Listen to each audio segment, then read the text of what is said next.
What's the good word, y'all? It's your boy DKB here. So I've been wanting to talk about free agent wide receivers for some time now. I've been putting it on the back burner with draft content dropping, obviously, but Rich Cimini gave me the perfect in when he mentioned a player that I was looking at as maybe a secret pickup for the New York Jets this offseason in Marquise Hollywood Brown, right? It just kind of made sense as one of the guys you expect to actually hit the free agent market, and is a younger player with some upside and stuff. So for perspective, the way that I'm looking at things, not only for free agency and the draft, is there are some moves we can make in free agency. Granted, this isn't a wide receiver class in free agency that I love per se, but I do think you can find some very solid contributors with some plus upside, right? Which means I think you can go into the draft being able to put that position on the back burner and not feel like you have to be pigeonholed into taking a guy at a certain spot. Now, at the top, people love the T. Higgins. They love the, Michael Pittman Jr. names that are out there. I think the top 3 or 4 guys, they're most likely to be franchise tagged, right? That leaves us with your top tier of available expected free agents being guys like Calvin Ridley, being guys like Tyler Boyd, probably, that are up there off the top of my head. Now, Rich Cimini reported that the New York Jets had interest in Marquise Hollywood Brown, and this interested me because when I was looking into researching the wide receiver position, I thought Marquise would be a secret, underrated weapon that maybe we could pick up and be able to exploit and maybe give him a career year with Aaron Rodgers, and I still think that's the case, but I have a little bit more of a clearer picture now with him. I'm not as high as I was, but ultimately, the secondary piece of Rich Cimini's report, at least from one of the interviews that he did, is not only are we looking to potentially, or at least there's a connection, right, with Marquise Hollywood Brown, our new wide receiver coach, Sean Jefferson, who was the wide receiver coach with the Cardinals when he came on board as a free agent, but the expected plan for the New York Jets is that we're looking to add multiple starting caliber wide receivers, right? Generally, you could say that should be the case for the New York Jets in most years, but we do have Garrett Wilson, and we do actually have Tyler Conklin as a secure weapon. You have Breece Hall becoming an effective weapon in the backfield. And so you feel comfortable with at least some other elements, but obviously you want to shore up that wide receiver room. So taking a look at Marquise Hollywood Brown, obviously you have, again, the Sean Jefferson connection. So if this looks like a move we feel like we can exploit, Sean Jefferson would have the insight there. But looking at Marquise Hollywood Brown holistically, you're talking about the former top wide receiver from the 2019 draft class, right? He has, in 5 years, one 1,000-plus yard season in his career, 2 seasons of only playing every game. So you're talking about a bit of an injury history here, although I believe I saw something like he's played 63 or 68 out of 75 total games, so it's not horrific. Still 26 years old, so you're tapping into the prime tenure of this player that still has some developmental upside. And then you're talking about an interesting contract situation, right? Now, if you want to go the safe route, you could offer him, a 2-3 year deal. That's realistically a 2-year deal, probably in the $12 to $14 million range. I still think that's a bit high, considering he's on a 2-year downswing, right? He's had less and less production since 2021, but you also have the factor of, would he settle for a 1-year prove-it deal? PFF projected it at 1 year, $12 million. As long as most of that isn't guaranteed, it feels like $5 to $6 million with incentives. I think that would work out pretty well for us. So essentially, kind of like the OBJ contract we originally tried to offer OBJ last year, at least according to the rumors at the time. Some wrenches could be thrown in here, though, right? Obviously, the Cardinals, they have the 4th pick in the draft. A lot of people expect that they could sit there and still land Marvin Harrison Jr., a generational prospect. Even if they don't, you have Rome Odunze and Malik Neighbors as expected top options to fill out that wide receiver room pretty well. So the question for them would be, Do they want to lose a wide receiver even though he hasn't been as productive as expected? There's been a bevy of issues, not only his own health concerns. He wasn't able to sync up with DeAndre Hopkins due to suspension when Hopkins was on the team with them, and then when Kyler Murray, obviously his situation not being healthy, trying to come back from, I believe it was an ACL injury. So the plan that the Cardinals had fell apart due to various injuries and or suspensions. Some things I don't love. What I meant to point out was that head coach Gannon did mention that he plans to try to retain him, but obviously business side of things could damper that. For what it is, though, there's some up and downs to him, right?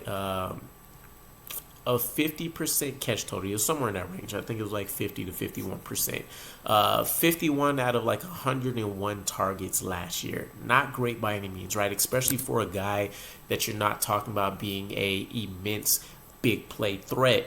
That would be a concern for us. More of a wide receiver 3, I would imagine, right? So still a starting potential player here. If you want to talk about maybe upgrading Xavier Gibson's slot position, this could potentially be the move, right? Marquise Hollywood's smaller guy, only 5'9", I believe about 180-ish, but he could do damage, right? Obviously, he had the 1,000-yard season with Lamar Jackson before ultimately he wanted to go to a little bit more of a pass-happy offense and made his way to the Cardinals. And for as much as he's been on a downswing, that whole Arizona offense has been pretty tragic, right?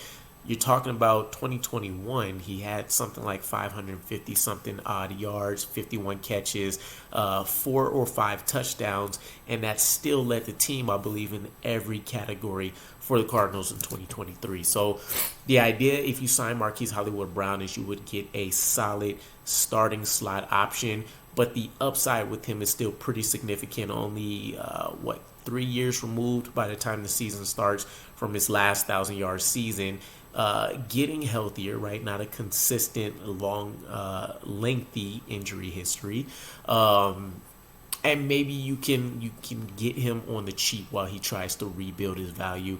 Aaron Rodgers has the aggressive mindset and the ability to manipulate the defense to put him in some great positions, let alone the talent that will be able to attract one-on-one situations for him where he should be able to take more advantage.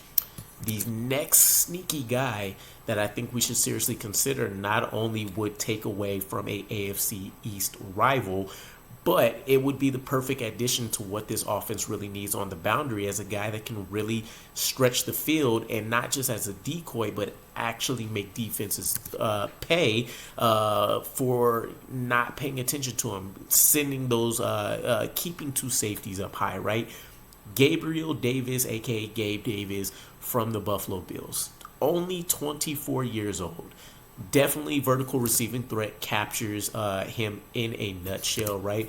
There is a lot of boom or bust potential to this guy that we'll talk about here shortly, but to let you know the big playability over the last 2 years, 23 receptions of 20-plus yards over the last 2 years. He's comfortably become Josh Allen's favorite weapon when it comes to needing a big play and or a touchdown to really help extend a lead or to bring things back. I think back to when he really first bust on the scene. Chiefs playoffs game, put up 4 touchdowns. Those are the kind of performances where you don't expect those to be consistent, but it lets you know some of the elite flashes that he definitely has within his resume, right? Big play is going to be the word here. This is what you're buying into. This isn't a guy that you expect to be a continuous chain mover, possession type receiver. This isn't a guy that I would even say catches 80 balls a year, although he'll probably get 80 plus targets.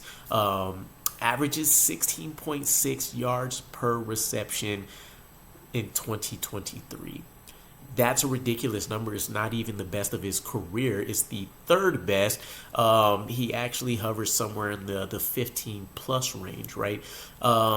He's not a diva, which is something I really love as an attribute, because he's already been in the offense with Stephon Diggs, who we've seen have had the outburst, who has kind of demanded the ball in situations where he feels like there's obviously no run game. He wants to have that imprint and impact within that offense.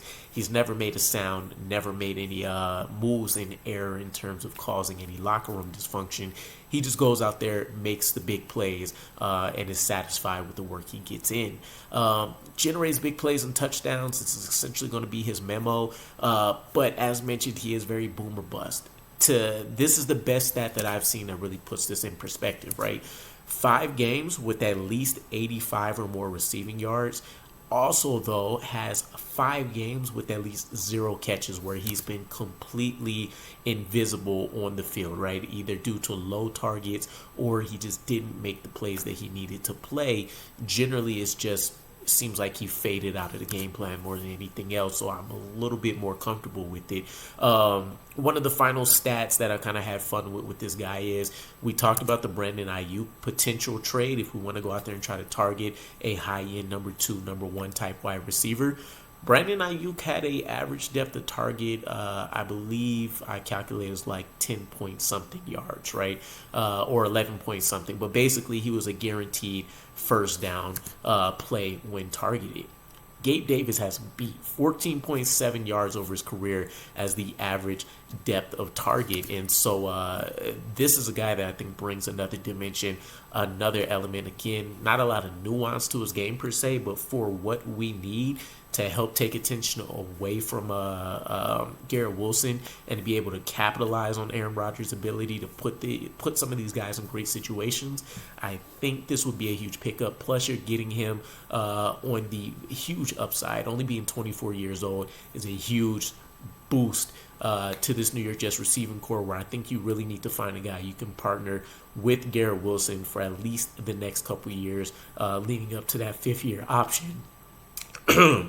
Ultimately, though, let me know what you guys think. Is there a particular wide receiver in this free agent class that you are looking for? Would you settle for just one in free agency and really looking to lock up somebody in the draft? Or do you think, as Rich Meany reported, we should be looking at multiple potential starting caliber wide receivers in free agency? And I'll catch you guys again. Peace.